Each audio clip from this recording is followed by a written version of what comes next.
personal self-awareness, to respect ourselves, consistently work on improving ourselves, and recognizing and understanding our own emotions, benefiting us as individuals and those around us.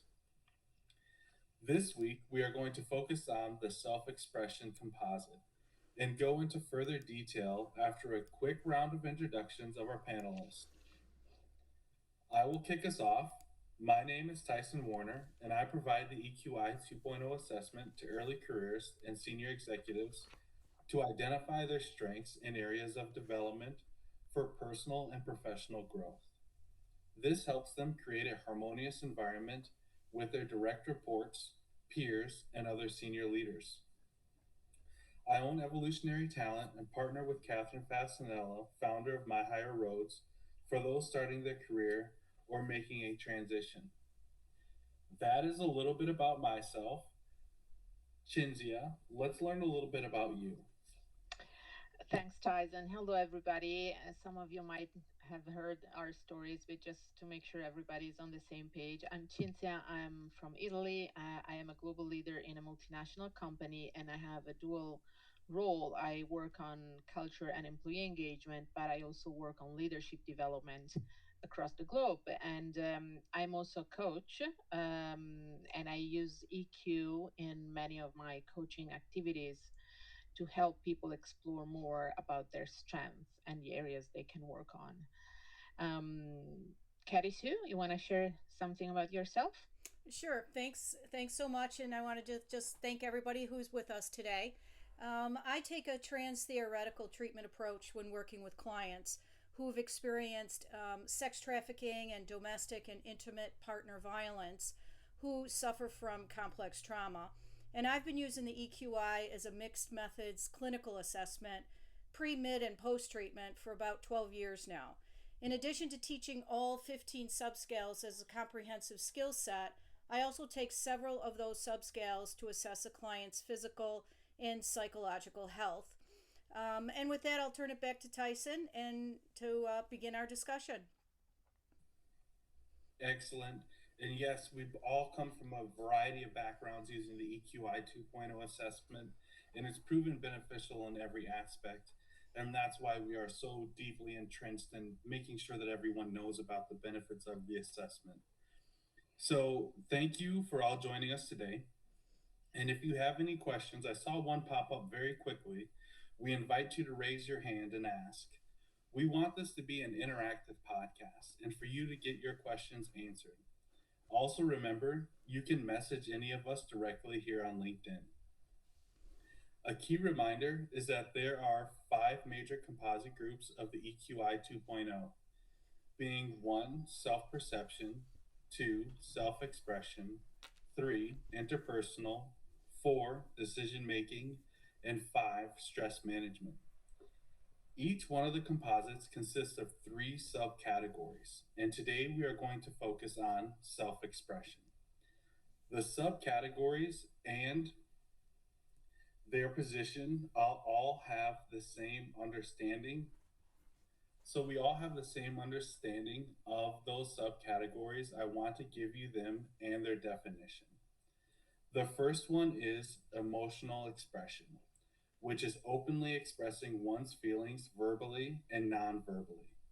The second is assertiveness, which involves communicating our feelings, beliefs, and thoughts openly and defending our personal rights and values in a socially acceptable, non-offensive, non-destructive manner.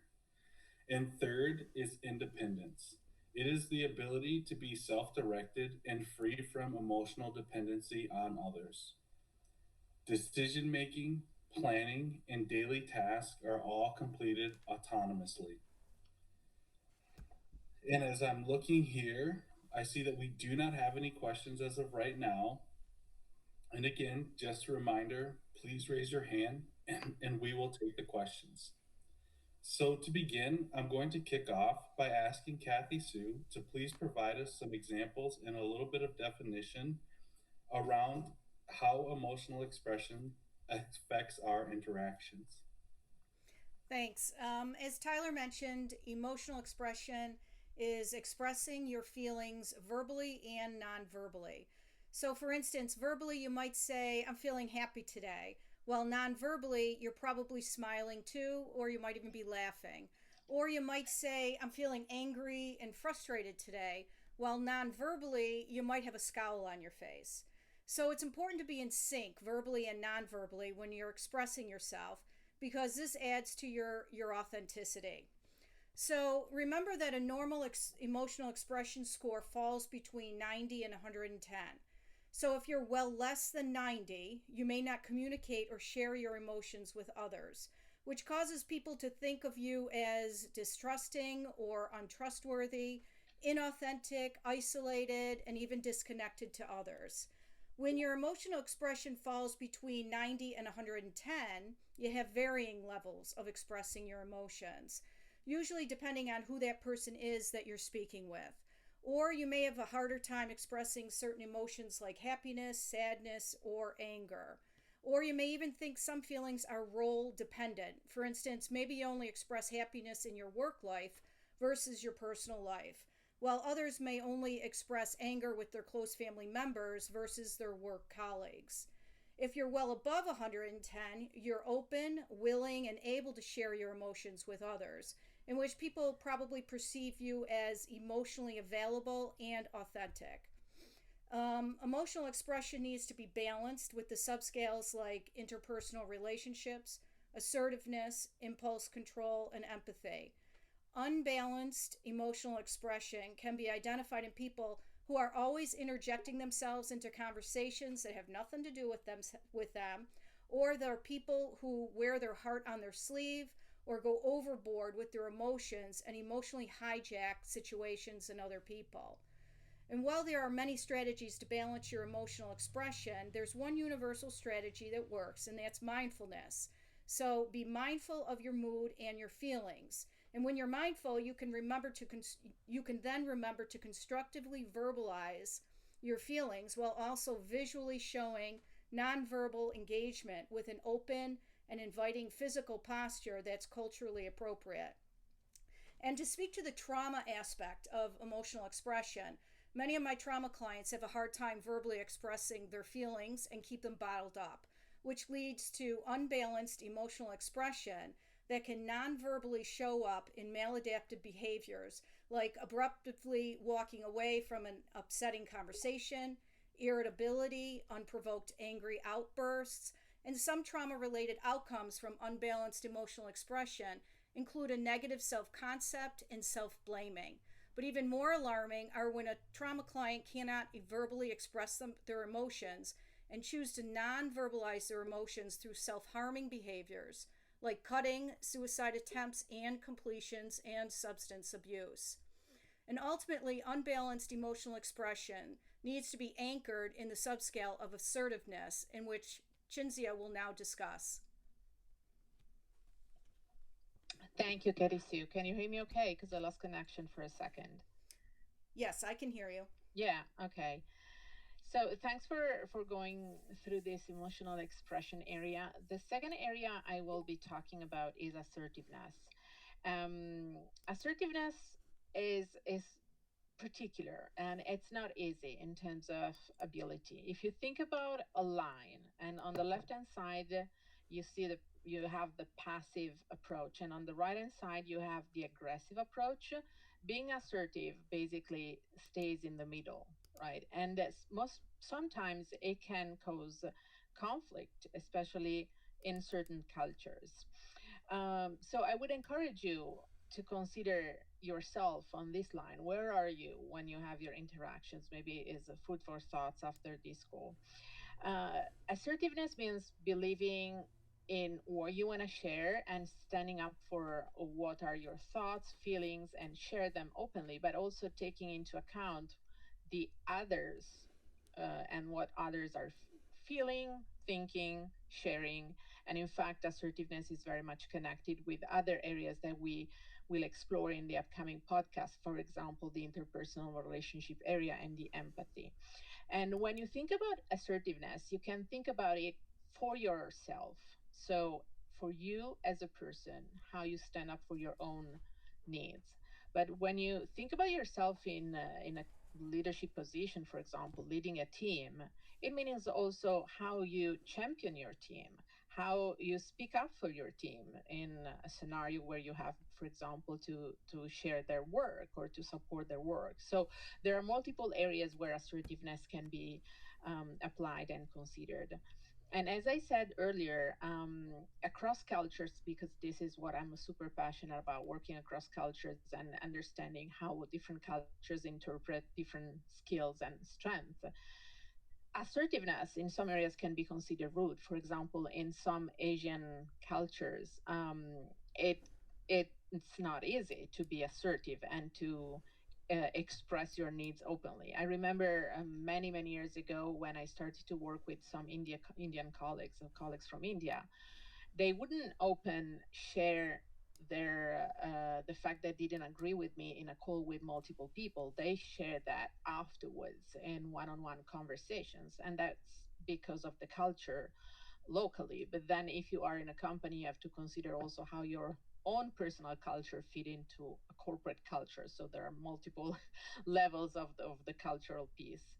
um, some tips that I would give, and elements to consider to try to be more assertive or less assertive, depending on where you stand in this line between passive and aggressive, is the posture, the eye contact. So showing that you are confident in sharing what are your thoughts and ideas and needs, but also the words that you choose. And there are a lot of communication trainings that I've also run in the past about being assertive in the right way.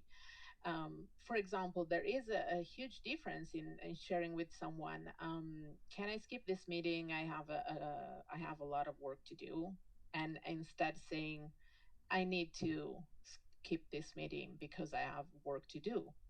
Or when sharing your thoughts, maybe we should consider this. The maybe word, it definitely is not an assertive word. So words like I recommend, I consider this are always helpful. And as I said before, sometimes assertiveness can lead to conflict. And to avoid that, I would also suggest to avoid words that are putting the other person in a defensive mode. For example, words like but, typically. Oh yes, I agree with you, but blah blah blah. Instead, try, this is another call to action for you. Avoid the word but maybe use the word and. I Mm-hmm. agree with you. And I would offer another opinion. I would offer another point of view. So that those are interesting points, and also the rephrasing of what the other person is saying. So a number of tips and tricks that can be used in language. So this is a little bit in a nutshell what assertiveness is, and I will hand over to Tyson for independence. Excellent information, Cinzia. All useful tips and very enlightening. Thank you very much, as well as with you, Kathysue.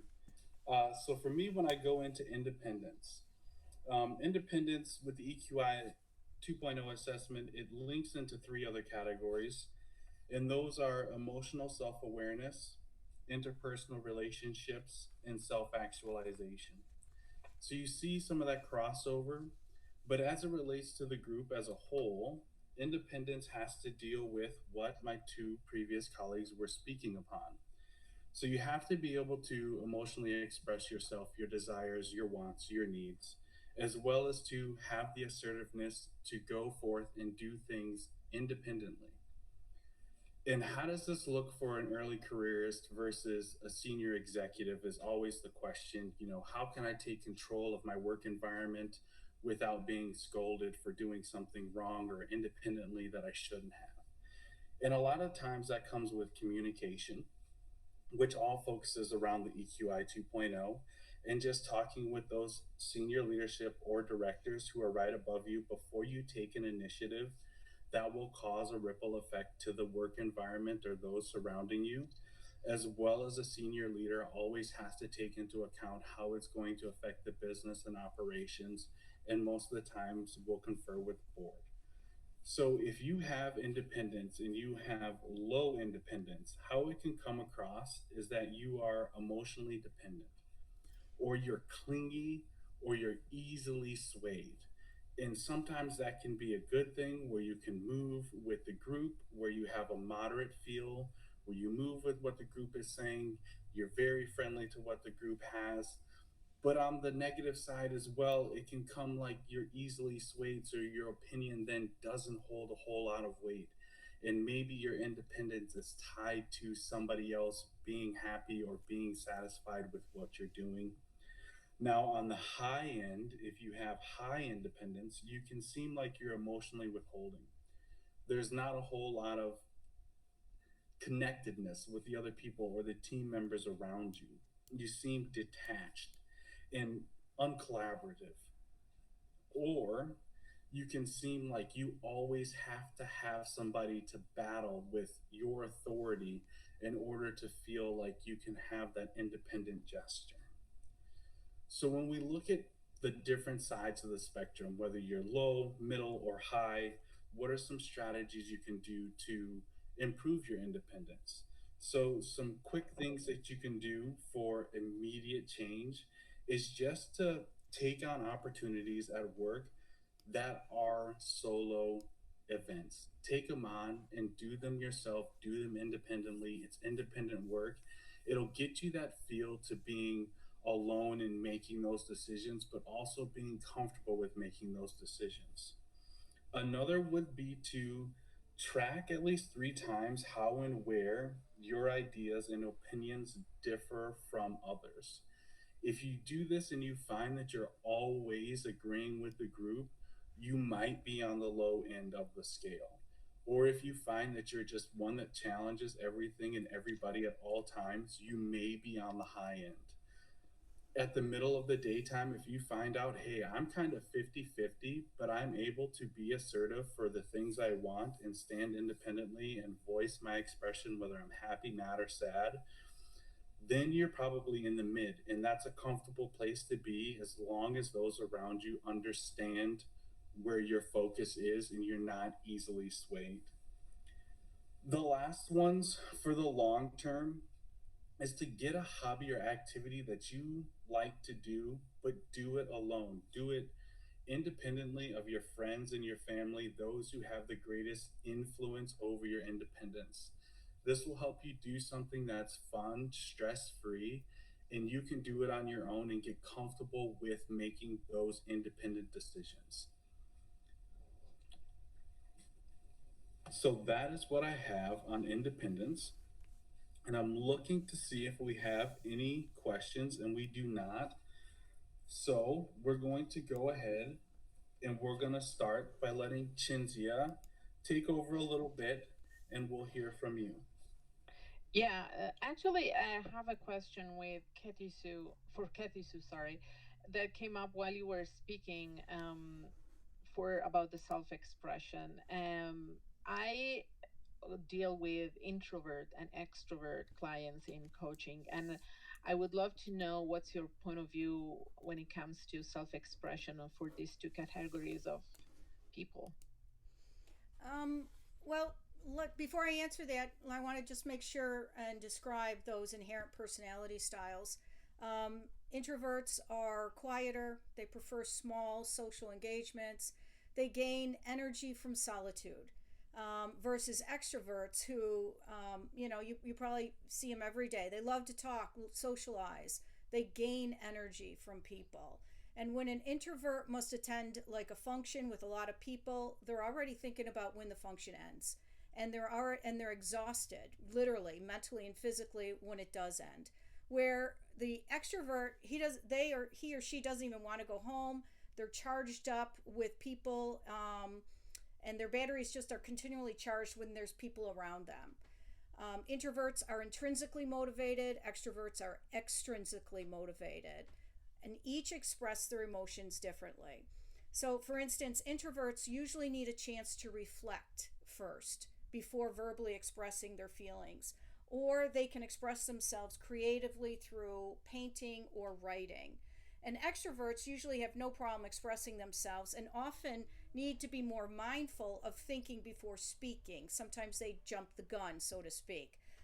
So if you're an introvert, you take, and you know you're an introvert, you take a little bit more time when expressing yourself. And if you're an extrovert, you take less time, but need to add just a little bit more time to make sure you're not speaking too soon, if that makes sense. And when it comes to my trauma clients, it's rather fascinating because if a trauma survivor is inherently an introvert, then they are even more so, usually exhibiting more distress than their extrovert counterparts. And introverts keep things in and are more prone to depressive disorders, suicidal tendencies, and even PTSD. And extroverts tell you about things, and they're less likely to experience depression, suicidal ideation, and prolonged trauma. So it's important that introverts know how to emotionally express themselves, and that others recognize that they're an introvert so that they can allow them their space and time really to express themselves, versus the extroverts who are they're easy to they have no problem talking and speaking their mind, but sometimes they jump the gun a little bit. So if you're in like a corporate atmosphere, you have to really recognize who your team players are as an introvert or an extrovert, because you want to make sure that they can work together as a team. I don't know if that's too little, too much, but in case there's a question. That's great, Kathy Sue. Excellent answer. And we actually have a question submitted from one of our members, and they said, from Johnny, they said, when working with a multicultural group of people in a project for the first time and not knowing them, how do you work on reaching a middle ground, allowing self expression without stepping on a landmine? Mm, that's a very good question. Are you okay if I take that one? Absolutely. This is your wheelhouse, Cinzia. Well, that's a very good question, Johnny, and it ties perfectly with what I was thinking to share next about the listening piece. I think in every group of people, whatever it is, if it's a project, if it's a new team, etc., the listening piece is fundamental. And learning, spending some time. I'm not saying a lot of time, just a call, for example, 30 minutes to get to know each other better, and your own ways of working, especially if it's just a mission based team, a project team. You get together, let's say 20 people for just a project for 6 months. At the beginning, I think it's important to find a moment to understand each other working styles. What are your strengths? What are the strengths of others? Maybe start with icebreakers like, oh, tell me what's your biggest strength. And that would put everybody in the same position of not being afraid of sharing their thoughts and ideas without being perceived as aggressive. But I think it's important. The listening element is fundamental. And when I'm saying listening, I'm not just saying, okay, you're listening to what I'm saying, and you're already thinking about what to reply next. That's not really listening, because it means that you have shifted the focus from me to your mind and what you are thinking to say after that.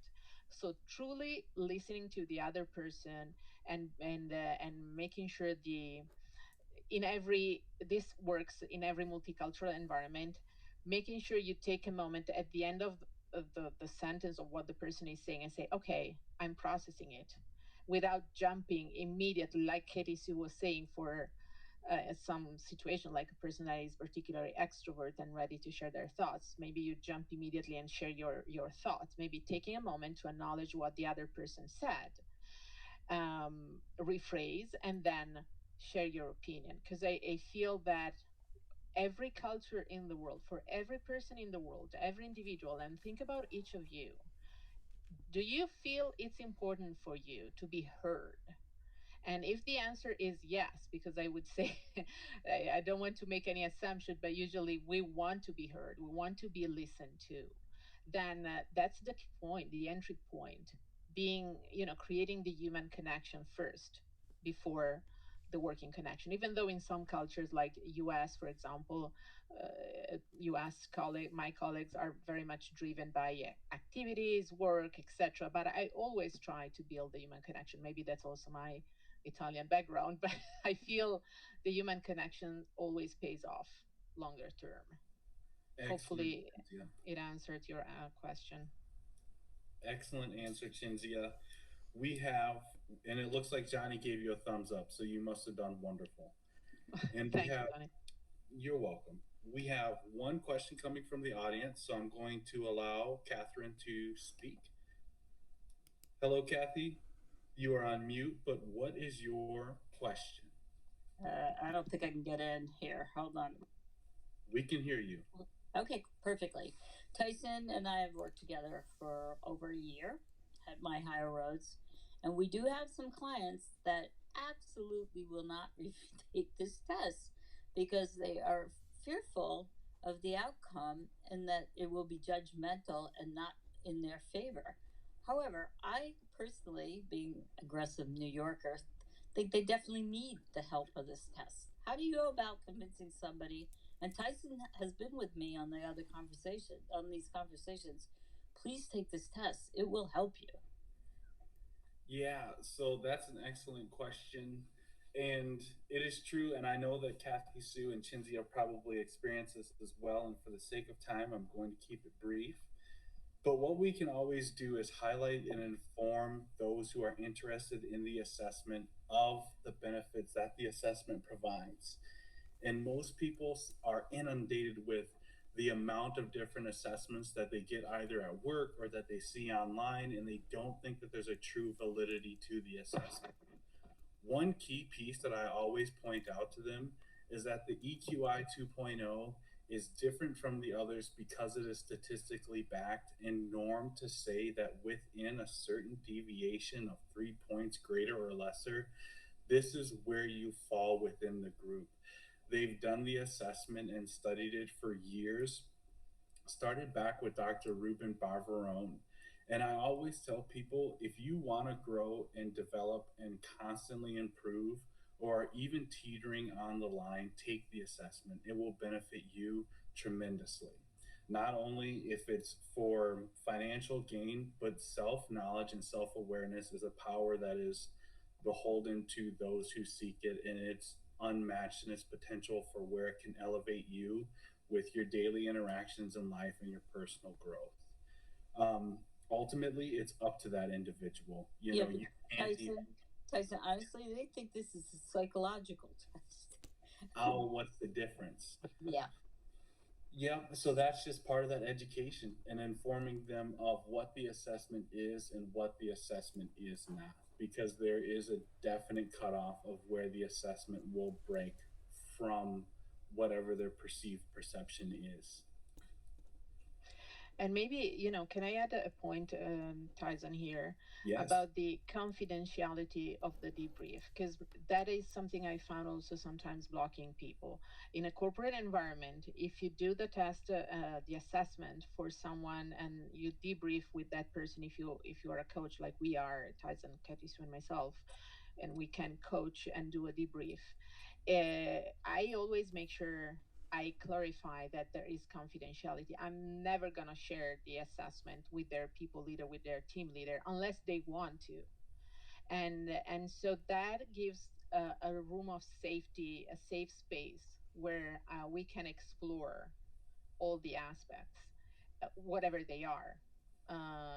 So I think that can help as well, because maybe they are afraid of sharing their own true self. And if you put under those lenses of confidentiality, especially for coaches, that confidentiality is the basics, I would say, for any coaching relationship, but in particular for this one, it could also help. Absolutely. Great answer, Cinzia. Great addition and great questions. Catherine, thank you very much. Kathysue, did you have anything to add? Well, my clients, of course, come from a different arena, and they're trauma survivors. And the last thing they want to do is take another test. They've already felt primmed and prodded and all these things, and so I usually spend a few minutes with them, about 15 minutes, and I sum up what I think their EQI is going to reflect. And then I tell them that I really, can't do anything without them, completing this assessment.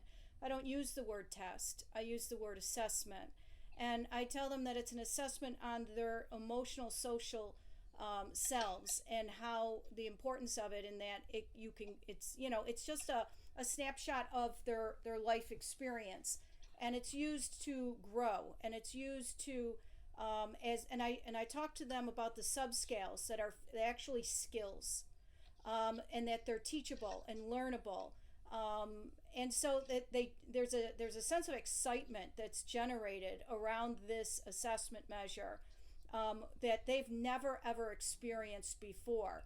It's positive. And also you have to remember that there's no good or bad scores. There's only a score.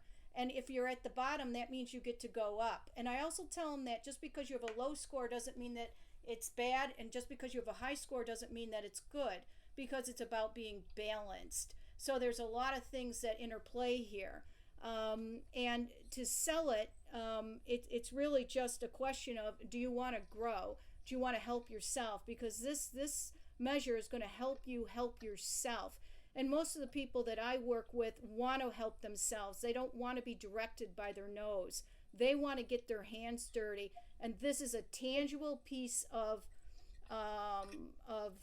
evidence, really, of where they are. And it is a psychological, emotional, social, psychological test on some level.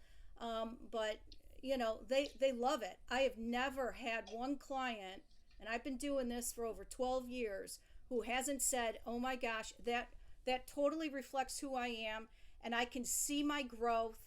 I can see where I need to go. And guess what? They get to pick which skill they want to work on. It doesn't matter if it's not the lowest one or not. They can tell me, oh, I want to work on reality testing, and they get to pick and choose, which is really exciting for them. Kathysue, perfectly said and amazingly put. You touched on so many key factors there. A few of them, it's a snapshot in time. Another, you can grow from this assessment. Another, it is impactful to all those who take it. So those are key points that are just amazing, and I want everybody to remember that. And if you're speaking about it or considering it, remember those key factors. So in lieu of time, thank you for tuning into our podcast, Leveraging Your EQ for Growth. During this episode, we delved into the importance and benefits of self-expression and emotional intelligence. We hope you found it informative and helpful, and we look forward to you joining us next month on September 25th at 5:30 p.m. Eastern Time and 11:30 CET. Remember, emotional social intelligence is a snapshot in a present time that enlightens us to where we currently are, and we can use it to our advantage for continuous growth and development. And the final piece is always remember to balance your EQ and leverage it for growth. Have a great day and a wonderful rest of the week. Thank you, everybody. See you next time. Thank you.